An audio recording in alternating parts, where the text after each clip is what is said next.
Good evening. We're back. Another edition of the Motor City Mad Mouse Show. Got a lot of Motor City Mad Mouse shows on the road in Europe. Now we get to do one live, and couldn't think of two better people to do them with. We got Steve Ballesteri, the king of the road. Of course, I like to go by that once in a while as well. And we have Candy Eveling, who accompanied me on the road. How's that sound? So with that said, we have a busy agenda to get to, and what I want to do now is a year ago, or close to a year ago, President Donald Trump imposed a travel ban is what he did. So I want to go over this travel ban, Steve, and I want to ask you, in your mind, how much of an effect that it's actually had over the last 11 months.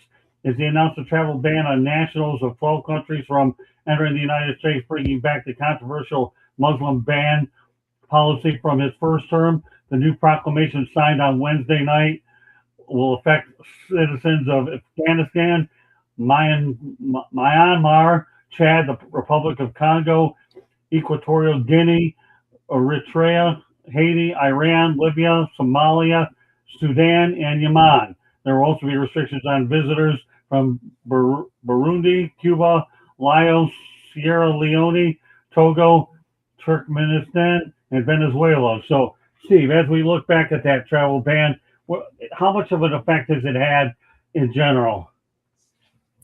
Oh, I think it has. I mean, look, there's a lot of stuff going on in those particular countries that you mentioned.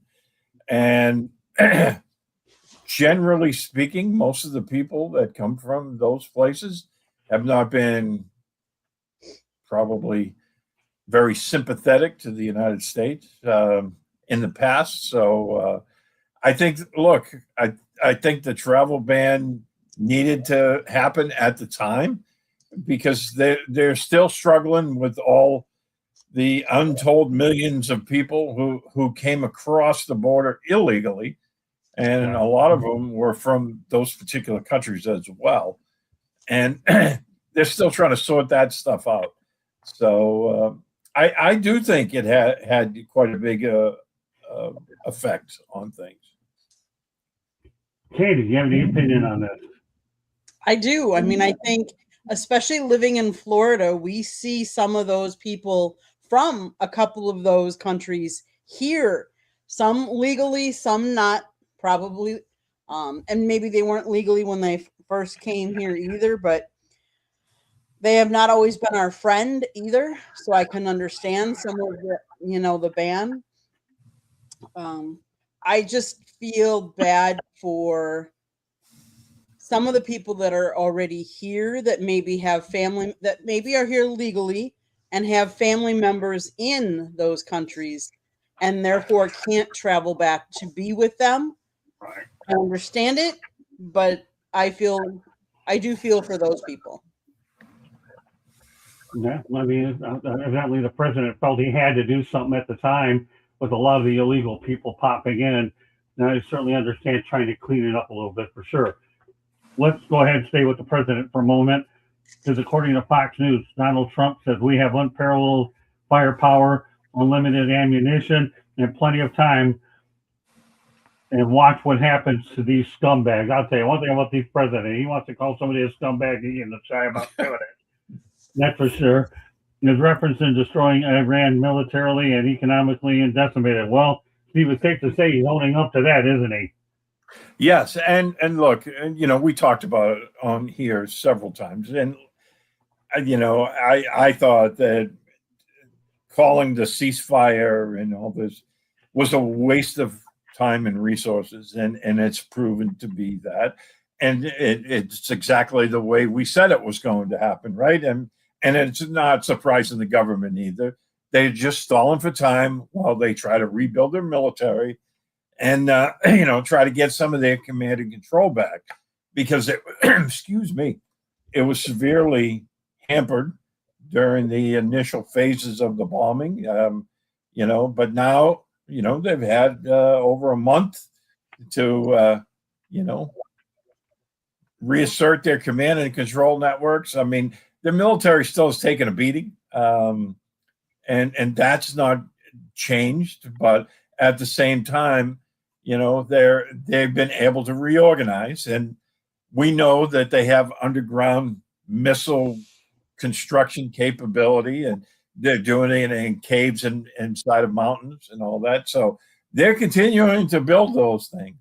Their launches are another thing, and when their launches show themselves, we've been taking them out now. That they're calling it not offensive bombing campaign, but defensive. But it's all the same thing.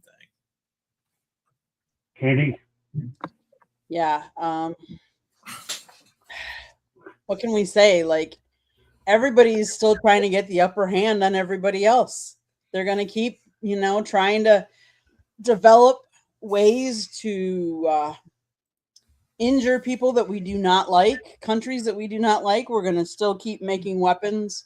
That doesn't surprise me. And it does not surprise me that the president, who at one point they banned him from social media because all he does is say things left and right. And maybe he isn't a president that he's very outspoken, let's put it to you that way, on social media, as opposed to some of our past presidents who weren't on social media at all. So I think he has definitely changed, I think, some ways that people have looked at the presidency as well. Yeah, outspoken is putting it lightly. When your friend is Elon Musk, then what does that tell you? He certainly well know about the access Twitter. Actually, Steve, funny, I haven't been on there in ages. I've been so busy messing around on the road. So let's turn over to a little bit of sports here, because according to Game Blazers, Miami Dolphin, this team is going to go 0-17. They've traded away Jalen Waddle away, and makes you wonder why they even signed Malik Willis in the first place. Could this be an 0-7 team? Mind you, this comment was made before the NFL draft, but it's worth talking about. In an update, they restructured running back Devon Ashley's contract, converting $4.6 million of his salary into a signing bonus, adding void years, which clears $3.6 million in cap space. And who knows if they're going to sign him no longer. Yeah, but the Dolphins look now, Steve, as though they're a big mess. Yeah, I mean, look, they're in full-blown, rebuilding mode right now. And, Tua's gone, Tyreek Hill's gone, Waddle's gone. They signed Malik Willis. And like look, when that happened, there was a lot of people that were really excited about it, because he has shown some, potential playing in Green Bay, but that was such a small, window. And look, who's he going to be throwing the ball to in Miami? It's going to be tough for him. I mean, is it going to be an 0-17 season? No, I don't see that happening. Just as difficult as it is to go 17-0, it's really difficult to go 0-17 too. Even if you're trying to tank, I mean, there's going to be weeks where, you catch a team kind of taking you for granted, right? And they're figuring they're just going to, walk on the field and cash in their chips by halftime. But look, we all know the NFL. There's a lot of parity in the NFL. And granted, Miami's not going to be a good team this year. We know that. But I don't believe they're going to go 0-17. I don't. And, A-Chain, I really like him. And I think between him and Willis, they're going to pull out a couple of games this year. And one of the games that I would circle for them to possibly do that would be New England. Really? The Patriots have always saved their worst football of every season for when they go to South Beach. I don't know what it is in the water down there, but the Patriots always they bring their D game when they go to Miami. So that's one game that I would not circle as a guaranteed win for New England, even though they won 17 games last year. They kind of, now last year they did sweep them. They won that early season game, but that was like a they were behind until that kickoff return. But, they always save some of their worst football for when they play down in Miami. So the Dolphins aren't going 0-17. Nah, there's no way they're going to. I think Jeff Hafley didn't go down there to not win any games. He really didn't. He is a pretty good coach. Came down from Green Bay. They'll have a brand new staff on hand. And the Lions and the Browns managed to go 0-16. But you can think the Lions were going 0-16 because Dan Orlovsky thought that the Vikings end zone was as big as the Canadian Football League's end zone, too. And he found a way to step his bounds. They could have won that game, or they could have gone ahead and won. And I don't see the Dolphins going 0-17. They're going to find a way to win one or two games out there for sure. But Dan Orlovsky forgot that the NFL and the CFL had different end zones, and we can go for that. I don't see 0-17 at all. Candy? So, they have a whole new coaching staff. Jeff Hafley was named the 12th head coach in Dolphins history. 2026 marks Hafley's 26th year of coaching, 10th in the NFL, obviously the first with his for the Dolphins. He also has 4 years of experience as a head coach at the collegiate level. So those that thought maybe he didn't have collegiate or have head coaching experience, he does. Obviously, it's not at the NFL level. They have a lot of things that they changed. Yes, they changed quarterback. Yes, they changed running back. And we talk about some of these big names, but maybe some of those big names were like cancers in the locker room as well. So I'm going to say they're not going to go 0-17, and I'm going to refer them and kind of compare them to a younger team, kind of like the Milwaukee Brewers. They have done a lot with young talent. I think the Dolphins, I'm not saying they're going to win a lot of games. They are rebuilding, obviously, but I think it would be very tough to go 0-17. Okay, see, let's stay in your neck of the woods. The current state of Boston sports. Oh my God. Yeah, could be worse in other cities, but the Celtics lost. They blew a 3-1 lead to the Philadelphia 76ers, who got blown out by the New York Knicks as a 7th seed. The Bruins were eliminated in the Stanley Cup Finals Stanley Cup playoffs by the Buffalo Sabres, who actually are a pretty good club. So really wouldn't hold that against the Bruins too badly. The Red Sox obviously are struggling with the managerial change. And of course, the Patriots, we saw that lost the Super Bowl. How would you describe, Steve? We'll just leave this up for you only. This is your city. You're nobody more qualified to comment on it than you are about working. Well, it's been a rough spring. It's been a rough spring for New England sports, right?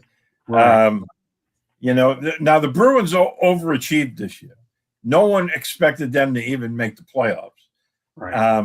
But they ended up with 100 points. I thought they overachieved, but there was some flaws that you could see even down the stretch. As the playoffs were nearing, they would always run into problems in their own end, and Buffalo was not a great matchup for them.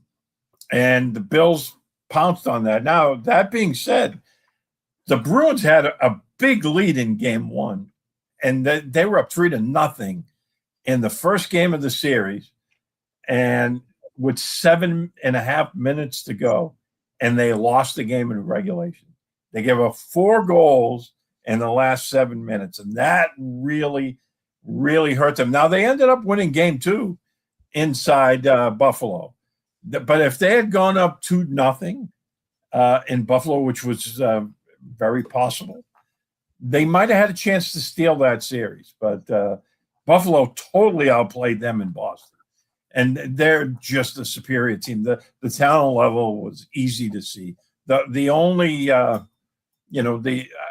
would think the only area that the Bruins had an advantage was probably at goaltender. And Jeremy Swayman held them into so many games this year, and that was a big reason why they ended up with 100 points. So the Celtics, 3-1 lead, collapsed, against the 76ers, who I think that was the 76ers like NBA Finals, because they didn't even show up against the Knicks, right? The Knicks just blew them out. The fourth game, I think they won by 30 or 31 points. But yeah, and again, the Celtics were a flawed team. They were a good team. They should have went a lot deeper. The Red Sox are just a absolute mess. And, the ownership there, the fans are up in arms because, ownership there doesn't seem to be interested in winning. They just seem to be interested in making money off the fan base. And, they fired a really good manager because they saddled him with the team that was flawed. And, things haven't really turned around. And that's the key there. I mean, and then of course, the Patriots right now, after the Super Bowl loss, which really stung because, it wasn't even as close as the score would indicate.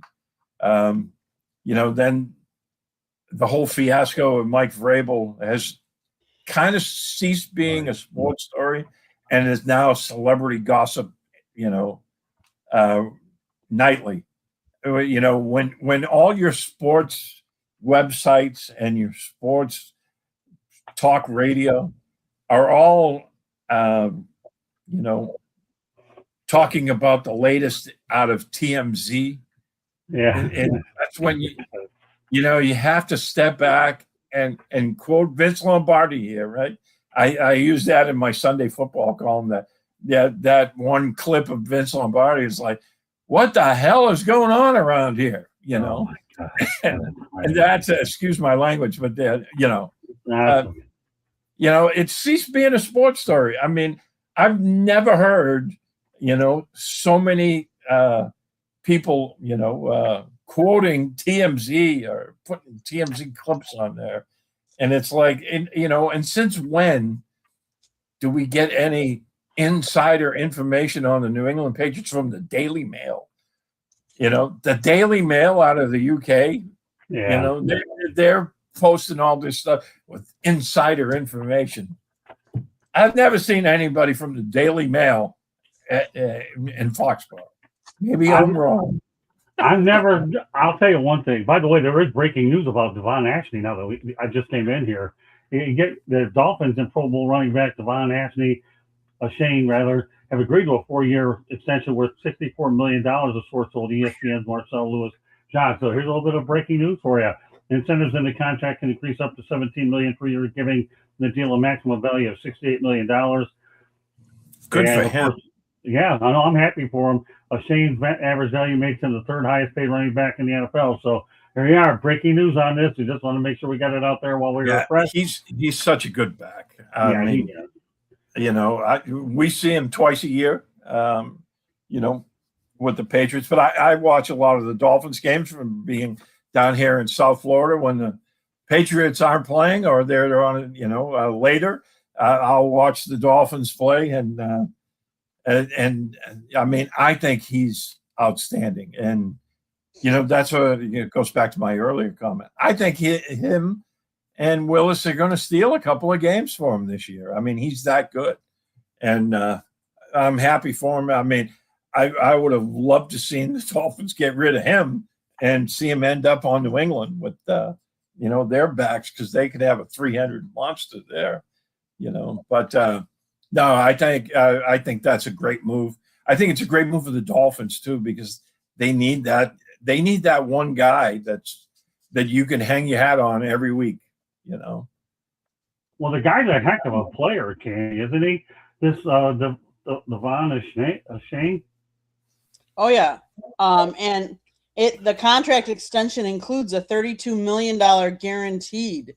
So almost half of it is guaranteed, which is kudos, good for him. Like, you want to see players that get rewarded for what they do on the field, and he deserves it. Kudos to him. Glad that they could do that. And I agree with you, Steve. Him with Malik, and I know we've had such a small sample size of Malik, but there shows signs that he can be a good Yes. Serviceable quarterback. You know, do I think he's a true number one? No. Like, will he be an elite quarterback? No. But I think he'll be a serviceable quarterback that might surprise a lot of people. No, I agree with that. I mean, look, he's shown those flashes in Green Bay, but at the same time, he had a lot better supporting cast around him, right?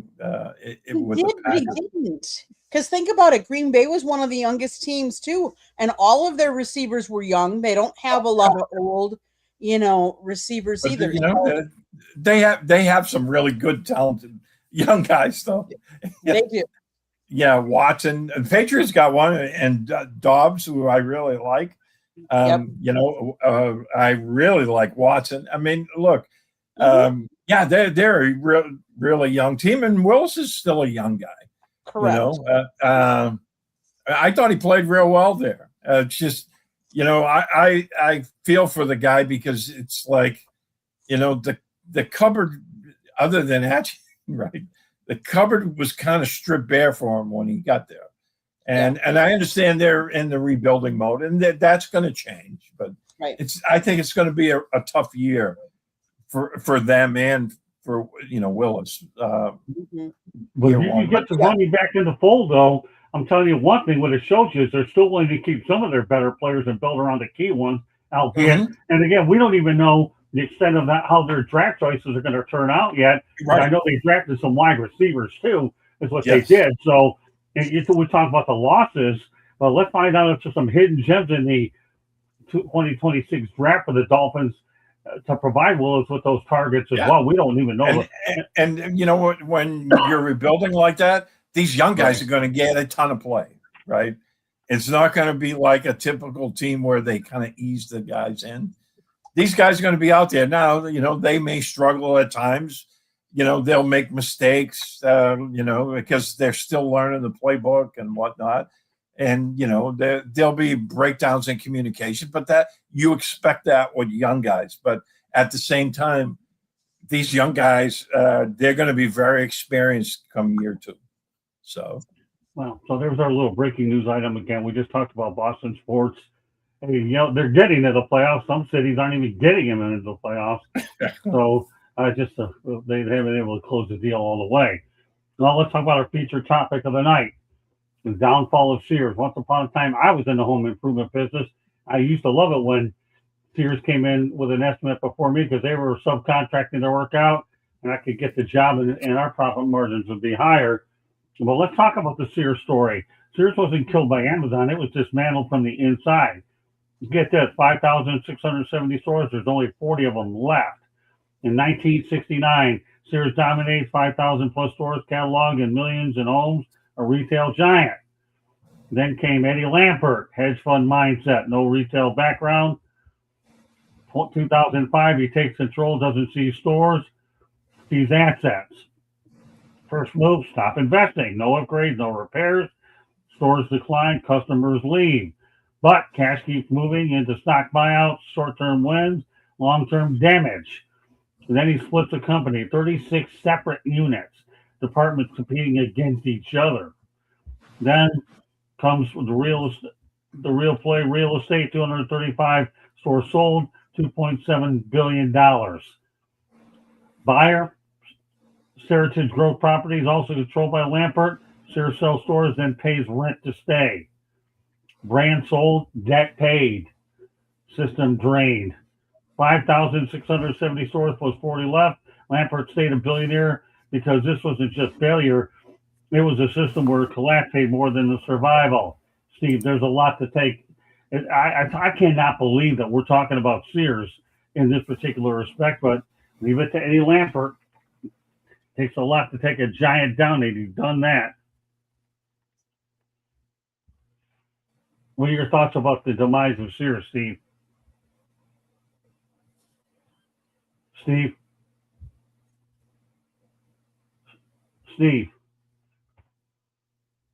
Okay, Candy. Yeah, Sears, did you know that the company began as a mail order catalog company, opened its first retail location in 1925, It was actually founded in 1892, reincorporated in 1906. From what I read, as of December of 2025, it's saying that they only have 5 stores still open in the U.S. That they're really more online. But they have some big name. Let's face it, there are some big names that they have. They own Craftsman. You talk about Kenmore Appliances, some of those big names, and back in the 80s, Sears was the largest retailer in the United States. So think about that. From the 80s till now, that they only have a couple. But yeah, they have some big name Craftsman, like I said, Die Hard, and then of course Kenmore. I mean, I remember I would go to Sears lots of times and get different products, but they don't make things either.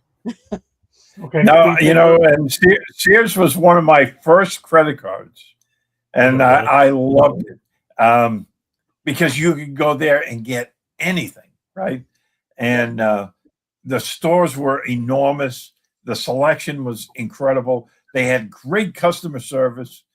And like I remember as a kid, I used to love Christmas time because you'd get a catalog that was like this thick, right?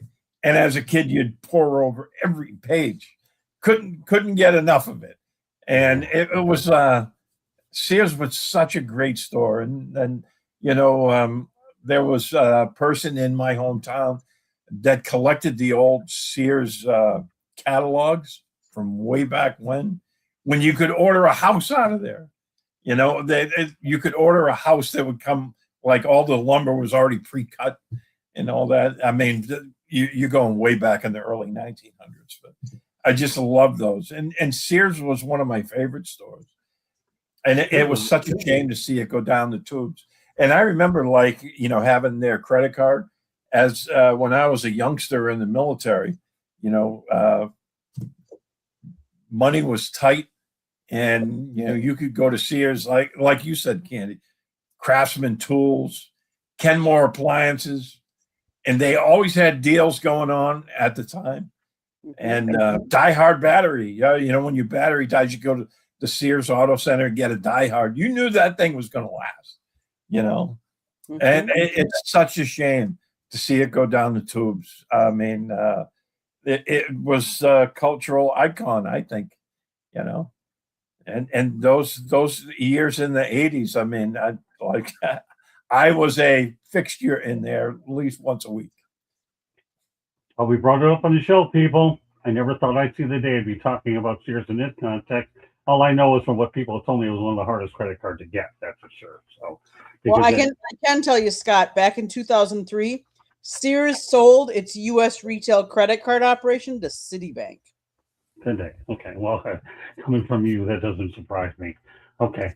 So, all right. Jerry Seinfeld torches electric cars and says the hype is all BS, big, stupid virtual signal. And what about the lithium? All right, Steve. I'm not buying the electric cars. I'll never get one anyway, but so I'm on board with Jerry Seinfeld. What do you think about them? Well, see, the entire battery thing, they haven't perfected it yet, right? And to me, that's the biggest thing. I mean, you can't drive like for you, for instance, if you want to go home to Detroit, you can't take an electric car from South Florida to Detroit. It'll take you a month of Sundays, and because you have to figure out you're only going to go a couple 100 miles, right? And then you need to stop and recharge it. They don't have enough charging stations. The batteries are not, they haven't perfected it yet. There's still problems with those things catching fire and all that. And then you need a charging station in your house. No, I mean, and I love those Elon Musk trucks, those weird looking things that look like armored vehicles, that's all like bare metal or whatever, Yeah. I think those are awesome looking, but I don't want one of those. I mean, I wouldn't buy one. I like a gas guzzler SUV. Sorry, you know. And then last the president says, drill, baby, drill. Keep drilling for oil. I don't care. I want a gas guzzling SUV. I don't want an electric car. I have nothing against people who have electric cars. If you want one and it suits you, by all means. I mean, I think if you had two cars and one of them was electric and you use one just to tool around town a little bit, you know, go run errands or whatever, I think that would be fine. I just don't want one. I'm with you. Hey, listen, I'm more than happy with my retirement vehicle, my Honda Odyssey. Okay, my Bull Cruiser. I love that. That's my condo on wheels. I'm telling you. But I've driven SUVs my whole life, and now I'm at a point in my life where I like the van, and I'm totally fine with that. Well, I was a pickup truck guy until just a few years. You know, I always had a pickup truck from like 1980 until probably like 2015. You know, I always had a pickup. And yeah, another thing, gas guzzling pickup trucks, right? And you know, when I was in the military, I mean, those things came in handy because a lot of times, you know, we used to illegally bring stuff out to the firing ranges and whatnot. In my pickup truck, we'd load up weapons and ammunition because we always had trouble getting vehicles.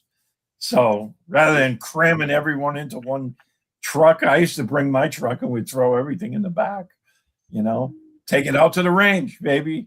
The only time I did anything with a pickup truck was many years ago. I was dating a bartender out in Walled Lake, and we went, her and I, my girlfriend and I, and this other guy went out there, went on the lake when it was a frozen lake, and we rolled down our windows. We got some snow in there. It was the biggest adrenaline rush you ever did see in a pickup truck. Yeah, I lived in New Hampshire on Lake Winnipesaukee. Okay. And in the wintertime, it would freeze so hard for the fishing tournaments that guys would drive semis on the lake and drag, you know, they weren't fishing, you know, the little fishing house. They would drag like single wide trailers out on the lake, you know, with a semi, you know. So real, yeah. I love driving out on the lake in a truck, you know. Oh, those are great times. I don't know if Candy, you ever did anything like that. Your family, they're more straight shooters. They wouldn't have let you guys drive on lakes and some of us adventurous people out here. Her family is like little house on the prairie. They're the good old all-American family. You're like you and I, we tend to venture off and different. Look at her right now. She's blushing with that Wisconsin smile, Indiana smile, whatever she wants to call herself these days. You want to call yourself a champion, call yourself an Indiana Hoosier, like she is a Hoosier. Sorry, Candy, I can't help it. Anything you want to add to this, Candy? Electric cars? With the price of gas these days, I can understand the movement, and with the low emissions, because let's face it, gas guzzlers, they definitely do put some emissions out into the air, whereas the electric vehicles don't. Am I ready to go electric? No. Part of the problem is, and let's face it, we all live, the three of us live in South Florida. If you had a really bad hurricane and your power is not knocked out, how are you charging it? How are you going to work? You know, and I get gas stations too have the same issue, but if you have enough gas to get you for how long, your gas sits in your tank until you move the car. Whereas, you know, your electric vehicle, how far can you go on it? And so there's a lot of things that I think need to be worked out yet. There's just not enough charging stations either. I agree. And they're coming up with more and more. I get that. But I also like, if you're getting low, do you know where all the charging stations are? Or do you have to go out of your way to find one of those if you're on a trip, you know? I mean, and I remember, Scott, like when we left. There was one hurricane that we left for, and we were taking a 13-hour trip, is what it should have taken us. It took us 27 hours. So I my know. question to you is, if you're sitting in an electric car in traffic like that and you're not going how far, fast, are you going to be able to find a charging station in time or not? I don't Yeah, know. I'd like to not think about what that outcome was. I probably will be at Wisconsin Memorial Park because I would have known the outcome there. For those people that want to know Wisconsin Memorial Park, is that will be my future resting place up in Milwaukee because that situation was brutal. No, I will be caught dead in an electric car for a lot of reasons. I wouldn't even use it for a toy. Thank you very much. My Honda Odyssey works. All right. So, one thing we didn't. Elon would make one of those trucks into a gas guzzler, then I'd buy one. Oh yeah. Well, that's okay. Gas guzzler is one thing, but I'm not going electric, my friend. No way. I don't want an electric car. I mean, I think they're right now they're more trouble than they were. Yeah, well, that's just my opinion. I mean, some people swear by them. I wouldn't be I caught dead don't with have the any problem with that. I would be caught with that Tesla, the ugly looking thing that you're talking about either. No way, man.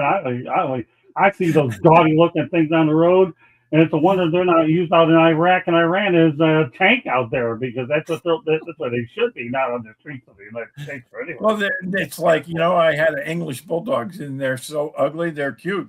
So that's why I like that Tesla truck. Yeah, that's okay. You can have it. I well, think I don't want it. It's electric. Exactly. I like the body. So. Yeah, what do you call it? A trapezoid truck? Is that what they call it? The trapezoid truck? Because that's what that thing looks like to me. All right, well, I'll tell you one thing we didn't see in Berlin, okay, is the fact that women in Berlin can now swim topless in public pools just as men can. Did you know that, Steve? No, I did not. But that sounds like a plan. We saw a lot in Berlin, but not that. No. Repeat that again, Scott. I want to hear that again. Sure. Yeah, I got a woman on here. I said, look, women in Berlin can now swim topless in public pools just as men can. Okay. Are you getting some ideas for your next time out there, Candy? Hey, you never know. Okay. Yeah, we didn't see that part of Berlin. We saw a lot of things, but not that. Was it warm there in Berlin? Actually, Berlin was, well, actually, no, I had to wear my heaviest jacket that day, didn't I, Candy? Mm-hmm. Yeah. I'll say one thing about Berlin, though. It was one of the most touching places I've ever, I guess you could say it moves you because of the history of World War II. Seeing the wall and a lot of the things behind it. Yeah. I've never been. So that's one of the places on my bucket list. Yeah, I mean, it moved in, but when I saw this, I had to bring it up on this show because we're fresh off Berlin. Last Wednesday, I think, wasn't it, Candy? We were in Berlin. It was wasn't it 17 hours schlep that we had? 17, 19 hours. That was our longest day of the trip, and that happened to be it because we took a train in and then train round trip, and it was something else. Yeah, but women can actually swim topless. In your trip there, how was the boat ride down the river in France? Oh, we actually didn't do that tour because we did a bus tour that gave us free time, and the free time allowed us enough time to actually go up into the Eiffel Tower, up to the summit. Oh, wow. Yeah. Well, we definitely got it right on that one.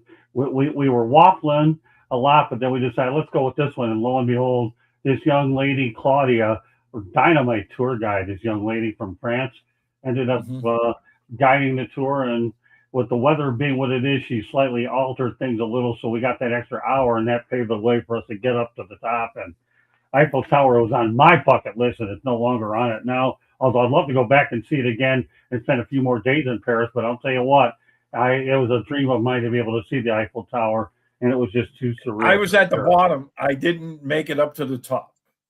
Oh, is that right? Yeah, when I was in Paris. I made it to the bottom, but I never made it up to the top. It was unbelievable. I've done a lot of things in my lifetime. Going to the Eiffel Tower ranks definitely up there for sure. So, but there you have it, people.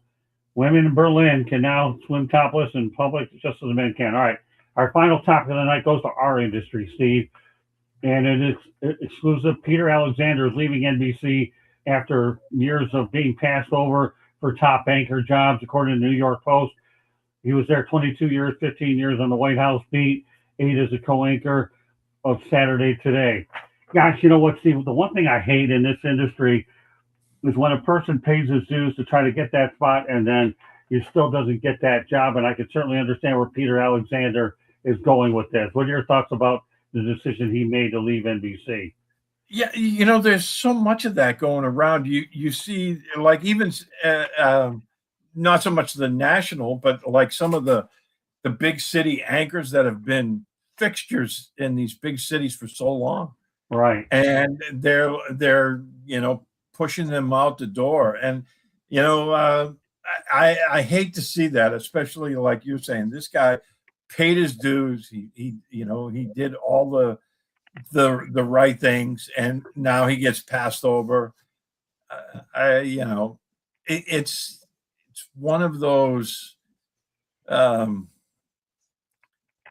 It's one of those things that's happening to the industry now that I don't really like, because they're all going for the young person who just out of, basically some of them are just out of school and they're handed in the keys to the castle right off the bat. And I think a lot of it is because they work cheaper.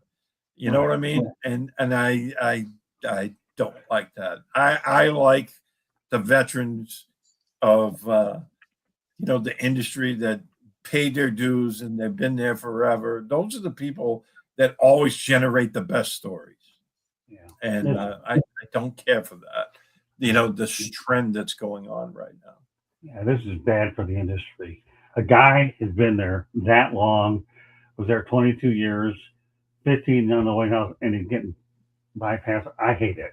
That's all there is to it. That's why I brought it up. And you and I, having been in the business a long time, we can both feel that the one word that comes in there is I feel the guy was disrespected. I really do. I don't think he was appreciated. Candy, obviously, you can appreciate this as well. Yeah, I mean, let's face it. A lot of companies, and this is unfortunate, but a lot of companies like to go with younger, cheaper talent. And that's what it is people have put in their dues. They have, they start at the bottom and they work their way up, and with their way up also increases their pay. And at some point, companies are like, do I go with somebody that's got how many years of experience and is at what level on the pay scale, or do I go with somebody that's younger, fresher, and maybe a little lower on the pay scale? And the other thing is, and this is going to sound bad, but the training level and the level that people go in, let's face it, when I grew up, when I was going to school, I didn't have computers in the young grades. But now these young whippersnappers, I mean, there's 3 and 4-year-olds that can operate computers and tablets better than some of these other people. So that it's a different era, and they're doing, times have definitely changed. I mean, I totally agree with that, because look, the industry has changed from getting it right to getting it first. Right. And everyone is in such a rush to get it out first that a lot of times they don't get it right at all.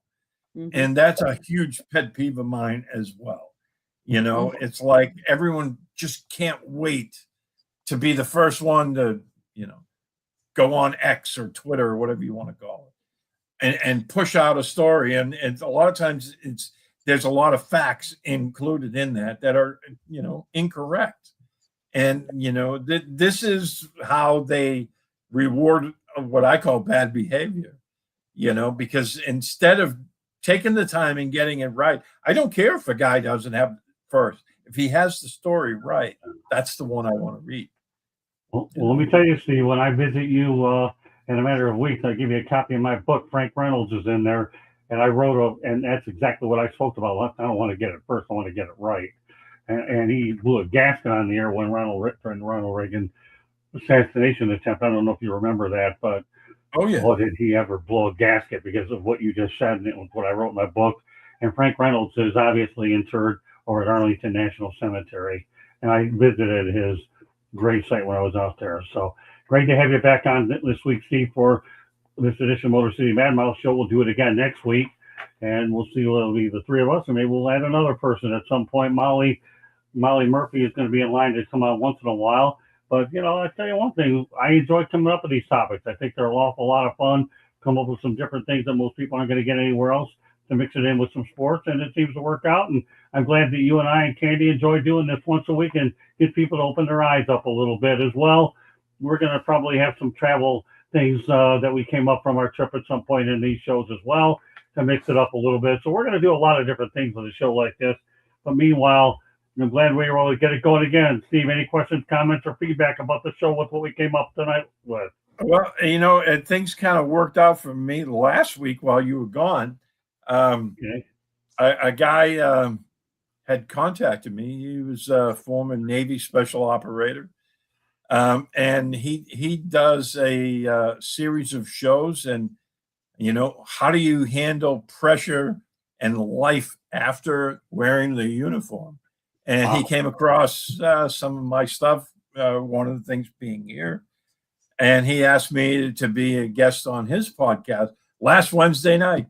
So we talked for about an hour or so, and we were talking about how things kind of break out for you after your military career is over. And he was asking me how I came to be in the journalism business, because a lot of guys in the special operations community look at journalism and journalists. It's kind of like the bad guys. So Yeah. I kind of went to the dark side on that one. Yeah. Well, the one thing I can say that we've done a lot of sports stuff together, Steve. But I think the thing that I really enjoy is with you and I, and of course Candy involved now, doing this show. It gives us a chance to do something a lot different and get out of our comfort zone. It's unscripted, and that's whatever the numbers are going to be, will be, because we don't want to be a one-trick pony here on the network, and we're not going to do it. And you and I are the ones bold enough to go out there and take that step to go out there and find different stuff tonight. And again, I don't view us talking politics. I look at us to talk about current events, because we're not taking sides. We're just talking about current events, about what's happening as we speak now. So with that said, Steve, why don't you let everybody know how they get a hold of you, and we'll do it again next week. 7:45 will probably be the most likely starting time for these shows week in and week out, everybody. So you'll be able to catch us, give it a little lead time before we go to the sports exchange. So go ahead, Steve, please put it out there for everybody to know. Yeah, you can find me on Twitter or X, at SteveB7SFG. I'm also on Facebook at Steve Balistreri, although I don't post as much on there anymore. But I am a senior defense editor for the National Security Journal. I write about military affairs, current events, military history. And I also am a columnist for PatsFans.com, covering the New England Patriots. This year will be year 16 for me there. So we just finished the NFL draft, and now we're venturing forward and talking about the new guys and OTAs and the TMZ stuff. Yeah. You know what? At some point, we're going to have to get to Rossini a little bit. We will talk about it, but this wasn't the day to do it. I like to let stories play out to see how they're going to be, and that one played out as I expected it to. So, but yeah, I'll get around tonight. I wasn't in the mood for Diana Rossini, Mike Bravo. Sorry, people. But Candy, why don't you let everybody take us home the rest of the way? Got it. South Florida Tribune Publishing Company published a book, Lessons from the Microphone, Tuning into the Enduring Wisdom of Visionary Leaders. It is written by our host, Scott, the Motor City Madmouth Morganroth. Talks about his 40-plus years in the industry and how it has evolved and changed. Old school media versus new school media. Get your copy today. It's available on Amazon, Barnes & Noble, Kindle, Google, and Apple Books. There's also an audio version of it out.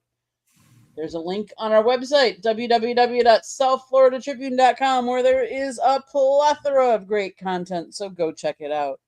If you like to listen to podcasts, you can find us wherever you get your podcast. If you want to advertise, sponsor a show, or be on a show, email us at southfloridatribune@gmail.com. Last but not least, if you see the red subscribe button in that lower right-hand corner, that means you have not yet subscribed to us. What are you waiting for? Just click it, like us, share us with all your friends and family, and then turn on your notifications so you're notified every time we go live. Monday nights is baseball night. Tuesday nights is football. Wednesday nights, you never know what Scott's got up his bag of tricks. Thursday nights is either hockey or soccer. And then you can affectionately come over to the country club, as we call it, Fire Up. And that's my show. So tune in, turn on those notifications so you don't miss any of our programming. And yes, we will be putting up, if you want to go out there now to our YouTube channel, we have put up some of the content from when we went to Portugal. We started our cruise in Portugal, and we went to a football game, soccer game for those of us in the United States. Go check out some of the videos we have up for that. It was an awesome experience. First game ever that we have seen outside of the United States. And they are crazy for their sport. And I will leave it at that. Outside of North America, because you did get the Blue Jays on. True. Yeah. Mike Santos gave us a tip to check out a soccer game in Lisbon, and we did. It was an unbelievable experience. So we got a lot of good stuff coming in down the pipeline as well. So great stuff, Steve. Glad to have you back. Looking forward to doing it next Wednesday night, my friend. In the meantime, we'll get ready for the Sports Exchange in about 20 minutes or so. So on behalf of Steve Ballesteri, Candy Ebley, my name is Scott Morganroth, Motor City Madmouth. Thank you for joining us on this edition of the Motor City Madmouth Show. We will see you next week, everybody. Have a great night. We'll see you shortly, Steve. Thanks again. And I'll text you with a reminder just before we go live. All right, next Wednesday? Sounds like a plan, my friend. All right, thanks, my friend. You have a great weekend. Great seeing you again, buddy. Great seeing you, too. I'm glad you guys are back safe and sound. Thank you very much, Steve. Appreciate you. Have a good night. All right.